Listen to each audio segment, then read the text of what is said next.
Capítulo 9. Mediunidade e fenômeno.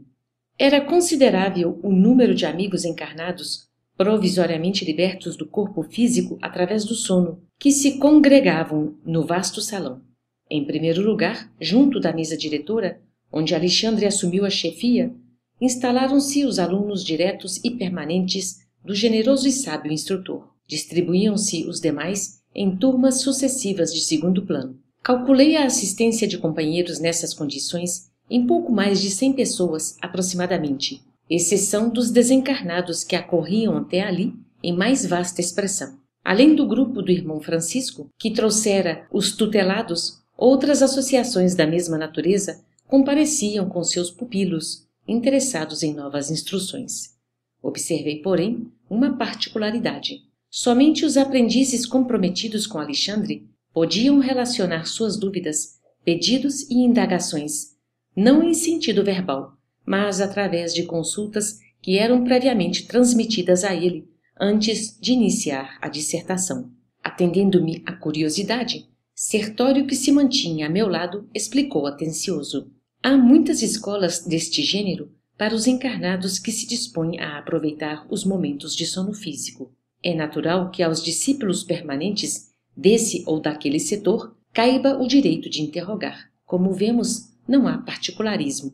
Trata-se de uma questão de ordem dos serviços, mesmo porque os aprendizes de comparecimento eventual terão direitos outros, por sua vez, nos núcleos a que pertencem. Satisfeito pelo esclarecimento, indaguei. Qual o tema da noite? Há programa pré-estabelecido? Há sempre plano organizado para o trabalho, respondeu.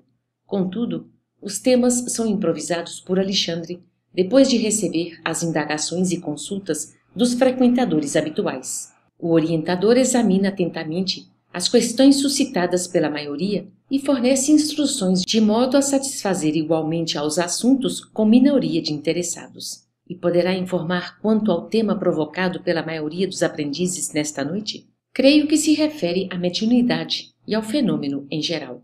Em seguida, o companheiro, por especial gentileza, convidou-me a integrar na assembleia a equipe dos auxiliares do devotado instrutor que tomara a tribuna, iniciando os serviços educativos. Mais do que em outras ocasiões, realçava-se-lhe a figura veneranda e imponente, irradiando a luz que lhe era própria. Alexandre dominava a reunião de trabalhadores e estudantes não pelo magnetismo absorvente dos oradores apaixonados, mas pela bondade simples e pela superioridade sem afetação. Todas as atenções centralizadas nele, começou a explanação com uma rogativa ao Senhor, suplicando-lhe o dom de compreender o auditório e de ser por ele compreendido. Era tocante e nova para mim semelhante oração, inteiramente espiritual e sem o mínimo laivo de personalismo. Todavia, quanto mais procurava impessoalizar-se, afirmando-se mero instrumento da vontade divina, mais destacado se tornava o orientador aos meus olhos, como verdadeiro expoente de sabedoria, humildade, prudência, fidelidade, confiança e luz. Finda a oração comovedora, começou a falar, dirigindo-se aos ouvintes com palavras firmes e diretas. Irmãos, prosseguindo em nossos trabalhos, comentaremos hoje vossos pedidos de orientação mediúnica em face das dificuldades que se vos apresentam na luta de cada dia e que classificais como impedimentos de natureza psicofisiológica. Desejais realizações generosas nos domínios da revelação superior. Sonhais conquistas gloriosas e realizações sublimes. Entretanto, há que corrigir vossas atitudes mentais diante da vida humana. Como intentar construções sem bases legítimas, atingir os fins sem atender aos princípios? Não se reduz a fé a simples amontoado de promessas brilhantes, e o conjunto de ansiedades angustiosas que vos possui os corações, de modo algum poderia significar a realização espiritual propriamente dita.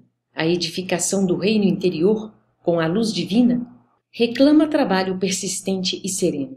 Não será tão somente ao preço de palavras que erguereis os templos da fé viva. Como acontece a comezinhos serviços de natureza terrestre, é imprescindível a escolha de material, esforços de aquisição, planos deliberados previamente, aplicação necessária, experimentação de solidez, demonstrações de equilíbrio, firmeza de linhas, harmonia de conjunto e primores de acabamento. Alexandre fez ligeira pausa, fixou atentamente a assembleia, como se estivesse a transmitir-lhe ondas vigorosas de magnetismo criador, e prosseguiu. Reúnem-se aqui muitos irmãos que pretendem desenvolver as percepções mediúnicas. Entretanto, aguardam simples expressões fenomênicas, supondo erroneamente que as forças espirituais permanecem circunscritas a puro mecanismo de forças cegas e fatais, sem qualquer ascendente de preparação, disciplina e construtividade. Requerem a clarividência, a clareaudiência, o serviço completo de intercâmbio com os planos mais elevados. No entanto, terão aprendido a ver, a ouvir e, sobretudo, a servir na esfera de trabalho cotidiano? Terão dominado todos os impulsos inferiores para se colocarem no rumo das regiões superiores? Poderá o feto caminhar e falar no plano físico? Deveríamos conferir à criança de 5 anos direitos cabíveis ao adulto de meio século? Se as leis humanas, ainda transitórias e imperfeitas, traçam linhas de controle aos incapazes, estariam as leis divinas imutáveis e eternas à mercê dos desordenados desejos da criatura? Oh, meus amigos, sem dúvida, há muitos gêneros e processos mediúnicos em função no mundo das formas em que viveis. Urge, porém, estimar o trabalho antes do repouso, aceitar o dever sem exigências, desenvolver as tarefas aparentemente pequeninas antes de vos inquietardes pelas grandes obras e colocar os desígnios do Senhor acima de todas as preocupações individuais. Urge fugir da apropriação indébita no comércio com as forças invisíveis, furtar-se ao encantamento temporário e à obsessão sutil e perversa. Coletivamente, não somos 2 raças antagônicas ou 2 grandes exércitos rigorosamente separados através das linhas da vida e da morte, e sim a grande e infinita comunidade dos vivos, tão somente diferenciados uns dos outros pelos impositivos da vibração, mas quase sempre unidos para a mesma tarefa de redenção final. Não julgueis que a morte da forma santifique o ser que a habitou. Se o raio de sol não se contamina ao contacto do pântano, também o doente rebelde é o mesmo enfermo se apenas troca de residência. O corpo físico representa apenas o vaso em uso durante algum tempo, e o vaso quebrado não significa redenção ou elevação do seu temporário possuidor. Recorremos a semelhante imagem para dizer-vos que o habitante da esfera, atualmente invisível aos vossos olhos, é um irmão nem sempre superior a vós outros nos círculos evolutivos. Desencarnação não expressa santificação.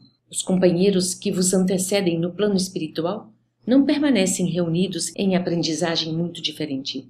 Os elétrons e fótons que vos constituem a vestimenta física integram igualmente os nossos veículos de manifestação em outras características vibratórias. É necessário, portanto, atentardes para as vossas possibilidades interiores, para as maravilhas de vossa divindade potencial.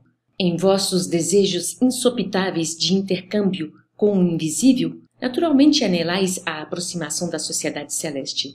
Esperais a revelação da verdade divina, a par de elementos insofismáveis de certeza tranquila.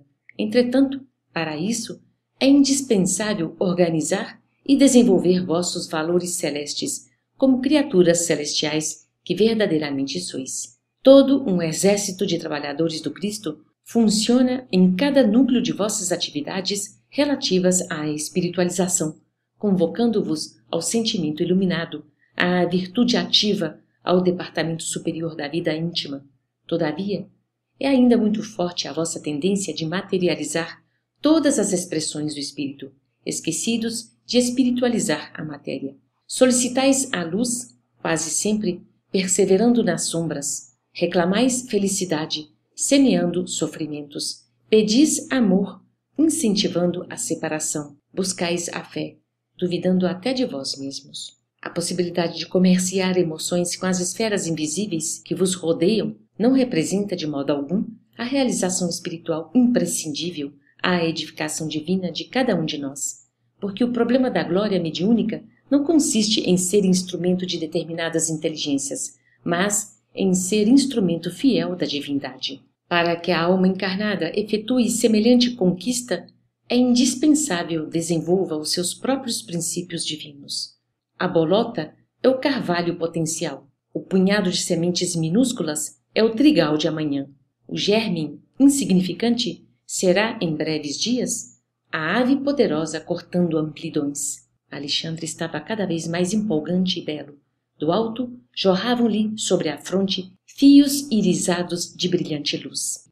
Mediunidade, prosseguiu ele, arrebatando-nos os corações, constitui meio de comunicação, e o próprio Jesus nos afirma: eu sou a porta. Se alguém entrar por mim, será salvo, e entrará, sairá e achará pastagens. Por que audácia incompreensível imaginais a realização sublime sem vos afeiçoardes ao Espírito de verdade, que é o próprio Senhor? Ouvi-me, irmãos meus. Se vos dispondes ao serviço divino, não há outro caminho senão ele, que detém a infinita luz da verdade e a fonte inesgotável da vida. Não existe outra porta para a mediunidade celeste, para o acesso ao equilíbrio divino que anelais no recôndito santuário do coração. Somente através dele, vivendo-lhe as sublimes lições, alcançareis a sagrada liberdade de entrar nos domínios da espiritualidade e deles sair, conquistando o pão eterno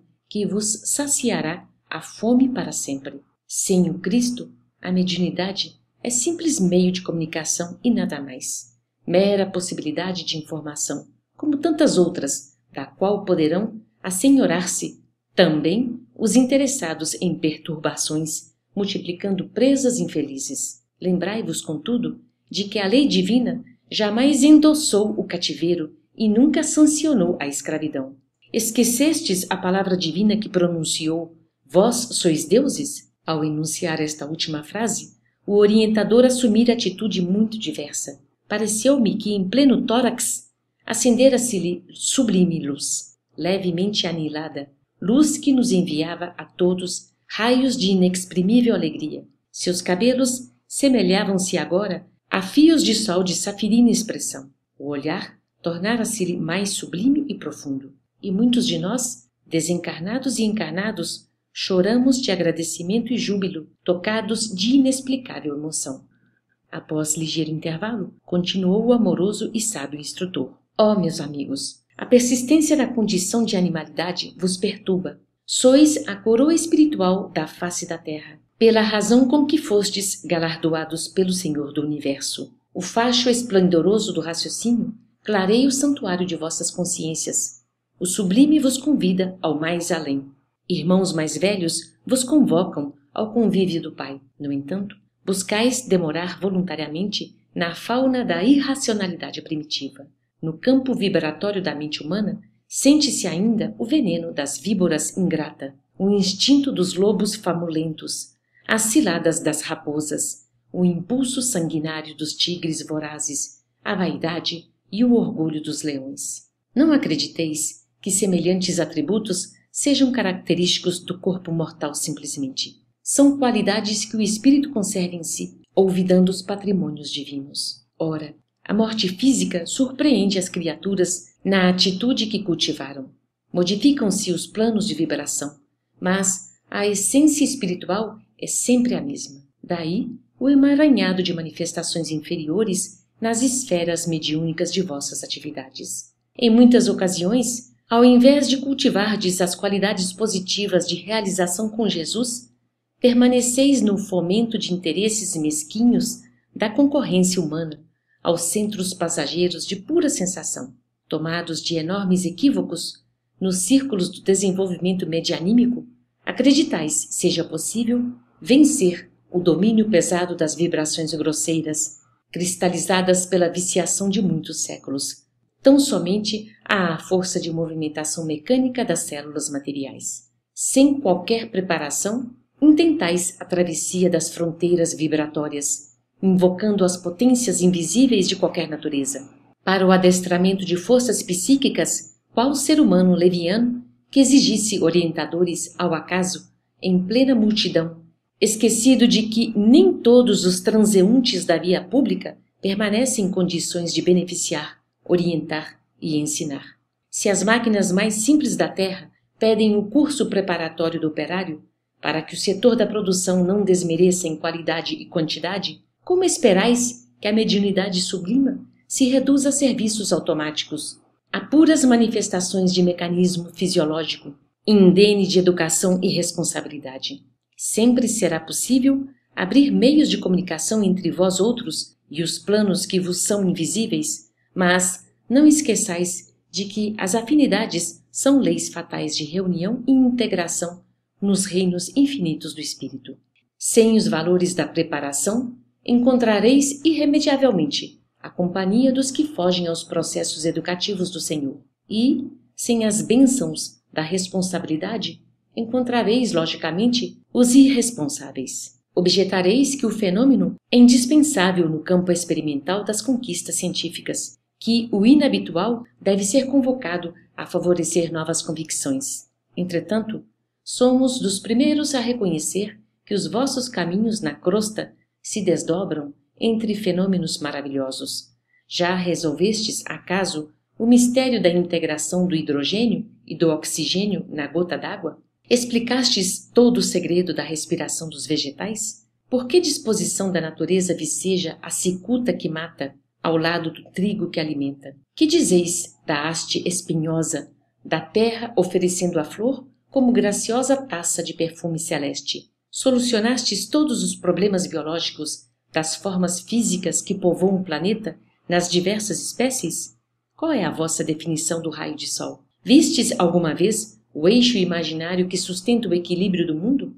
Se semelhantes fenômenos de caráter permanente na crosta não despertam as almas adormecidas, fornecendo-lhes a legítima concepção da existência de Deus, como esperais destruir a rebeldia milenária dos seres humanos, exigindo espetáculos prematuros de manifestações da espiritualidade superior? Não, meus amigos. Urge abandonar os setores de ruído externo para iniciardes o desenvolvimento interior das faculdades divinas. A paixão do fenômeno pode ser tão viciosa e destruidora para a alma como a do álcool, que embriaga e aniquila os centros da vida física. Vosso jogo de hipóteses, na maioria das circunstâncias, não passa de dança macabra dos raciocínios, fugindo às realidades universais e adiando indefinidamente a edificação real do espírito. Concordamos convosco em que a experimentação é necessária, que a pesquisa intelectual é o ponto de partida dos grandes empreendimentos evolutivos, que a curiosidade respeitável é mãe da ciência realizadora, que todo e qualquer processo de conhecimento exige campo de observação e trabalho, como é imprescindível o material didático nas escolas mais simples. Entretanto, urge reconhecer que os elementos de aprendizagem não devem ser convertidos pelo aluno em meras expressões de brinquedo ou entretenimento. Além disso, ainda que os aprendizes se esclareçam relativamente às lições, é forçoso observar que a informação não é tudo, porquanto o esclarecimento educativo é apenas parte do aprendizado. Que dizer dos discípulos que estudam sempre sem jamais aprenderem no terreno das aplicações legítimas? Que dizer dos companheiros portadores de luzes verbais para os outros que nunca se iluminam a si mesmos? Catalogar valores não significa vivê-los. Ensinar o caminho a viajores não demonstra conhecimento direto e pessoal da jornada.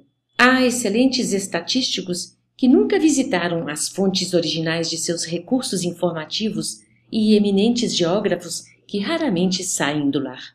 Referimos-nos a semelhantes imagens para fazer-vos sentir que, se é possível manter atitudes dessa ordem no campo limitado da curta existência na crosta, não se pode fazer o mesmo no reino infinito da vida espiritual, em cujos círculos viveis desde agora, apesar da vossa condição de criaturas ligadas aos veículos inferiores. Mediunidade não é disposição da carne transitória, e sim expressão do espírito imortal. Naturalmente, o intercâmbio aprimorado entre os dois planos requer sadias condições do vaso sagrado de possibilidades fisiológicas que o Senhor vos confiou para a santificação. Todavia, O corpo é instrumento elevado nas mãos do artista, que deve ser divino.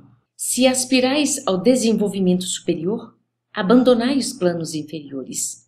Se pretendeis o intercâmbio com os sábios, crescei no conhecimento, valorizai as experiências, intensificai as luzes do raciocínio. Se aguardais a companhia sublime dos santos, santificai-vos na luta de cada dia, porque as entidades angélicas não se mantêm insuladas nos júbilos celestes e trabalham também pelo aperfeiçoamento do mundo, esperando a vossa angelização. Se desejais a presença dos bons, tornai-vos bondosos por sua vez. Sem afabilidade e doçura, sem compreensão fraternal e sem atitudes edificantes, não podereis entender os espíritos afáveis e amigos, elevados e construtivos. Se não, seria razoável encontrar Platão ensinando filosofia avançada a tribos selvagens e primitivas, nem São Francisco de Assis operando com salteadores. Não será admissível a integração dos espíritos esclarecidos e santificados com as almas rigorosamente agarradas às manifestações mais baixas e grosseiras da existência carnal. Em vossas atividades espiritualistas, lembrai-vos de que não vos encontrais perante uma doutrina sectária de seres humanos em trânsito no planeta. Permaneceis no movimento divino e mundial de libertação das consciências, numa revelação sublime da vida eterna e de valores imortais para todas as criaturas de boa vontade. Acolhendo esta convicção, não vos detenhais na atitude exclusiva e presunçosa dos que supõem haver encontrado na mediunidade tão somente um sexto sentido. O valor mediúnico não é dom de privilegiados, é qualidade comum a todos os seres humanos, demandando a boa vontade sincera no terreno da elevação. Por agora, é inegável que necessitamos das grandes tarefas estimuladoras em que determinados companheiros encarnados são convocados aos grandes testemunhos nesse setor do esclarecimento coletivo, na disseminação da fé positiva e edificante. Mas o futuro nos revelará que o serviço dessa natureza pertence a todas as criaturas, porque todos nós somos espíritos imortais. Não alimenteis qualquer dúvida. Não permitais que o padrão vibratório das forças físicas vos apague a luz gloriosa da divina certeza deste momento, porque todos nós, amados amigos, nos encontramos diante da própria espiritualidade sem fim, renovando energias viciadas de séculos consecutivos, a caminho de transformações que mal poderíeis imaginar nos círculos de vosso presente evolutivo. Elevemo-nos, pois, no Espírito do Senhor, que nos convidou ao banquete da luz desde hoje. Levantemo-nos para o porvir, não no sentido de menosprezar a terra, mas no propósito de aperfeiçoar as nossas qualidades individuais, para sermos verdadeiramente úteis às suas realizações que hão de vir.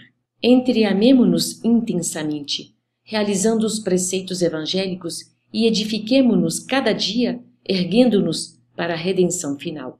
E, concluindo a formosa dissertação da noite, Alexandre rematou, depois de longa pausa, apelando sentidamente: unamo-nos todos no compromisso sagrado de cooperação legítima com Jesus. Se o braço humano modifica a estrutura geológica do planeta, rasgando caminhos novos, construindo cidades magníficas e proporcionando fisionomia diferente ao curso das águas da Terra, intensifiquemos nosso esforço espiritual, renovando as disposições milenárias do pensamento animalizado do mundo, construindo estradas sólidas para a fraternidade legítima, concretizando as obras de elevação dos sentimentos e dos raciocínios das criaturas e formando bases cristãs que santifiquem o curso das relações entre os seres humanos. Não provoqueis o desenvolvimento prematuro de vossas faculdades psíquicas. Ver sem compreender ou ouvir sem discernir pode ocasionar desastres vultosos ao coração.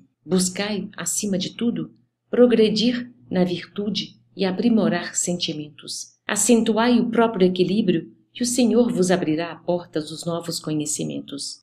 Se o desejo de transformar o próximo atormentar-vos a alma, lembrai-vos de que há 1000 modos de auxiliar sem impor e que somente depois do fruto amadurecido há provisão de sementes com que atender às necessidades de outros núcleos da semeadura. Desligai-vos do excessivo verbalismo sem obras. Não vos falo aqui tão somente das obras do bem, exteriorizadas no plano físico, mas, muito particularmente, das construções silenciosas da renúncia, do trabalho de cada dia no entendimento de Jesus Cristo, da paciência, da esperança, do perdão, que se efetuam portas adentro da alma, no grande país de nossas experiências interiores. Em todos os labores terrestres, transformai-vos na vontade de nosso Pai.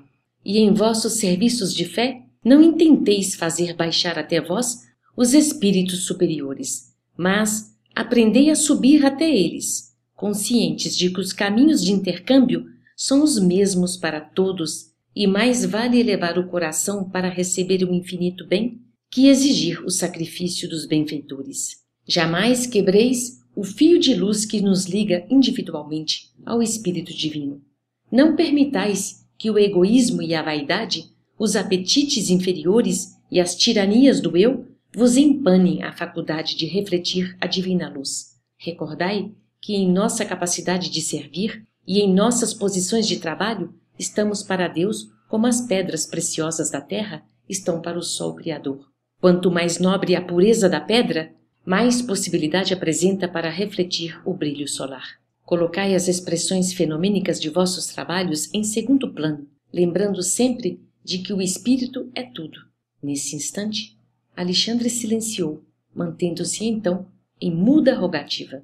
Admirado, comovido, notei que o generoso instrutor se transfigurava, ali, aos nossos olhos. Pela primeira vez, depois de meu retorno ao novo plano, observava acontecimento tão singular. Suas vestes tornaram-se de neve radiosa, sua fronte emitia intensa luz, e de suas mãos estendidas envolavam-se raios brilhantes que, caindo sobre nós, pareciam infundir-nos estranho encantamento. Profunda emoção dominou-me o íntimo, e quase todos nós, sem definir a causa daquelas divinas vibrações, chorávamos de alegria, contendo o peito opresso de júbilo inesperado. Depois de alguns momentos de êxtase sublime, vi que Sertório compreendera a minha perplexidade. É verdade que, por várias vezes, eu presenciara a oração de entidades elevadas, oração que se fazia acompanhar sempre dos mais belos fenômenos de luz, mas nunca observara dantes semelhante transfiguração. Tocando-me o braço de leve, o companheiro acentuou. Todas as potências de natureza superior congregaram-se em torno de Alexandre neste momento, transformando-o em intermediário de dádivas para nós. É por isso que ele irradia e resplandece com tamanha intensidade. Compreendi a beleza da cena e a sublimidade da lição. Decorridos alguns segundos, o grande orientador, retomando seu aspecto habitual, elevava uma prece de reconhecimento ao Senhor e encerrava alegremente a divina reunião.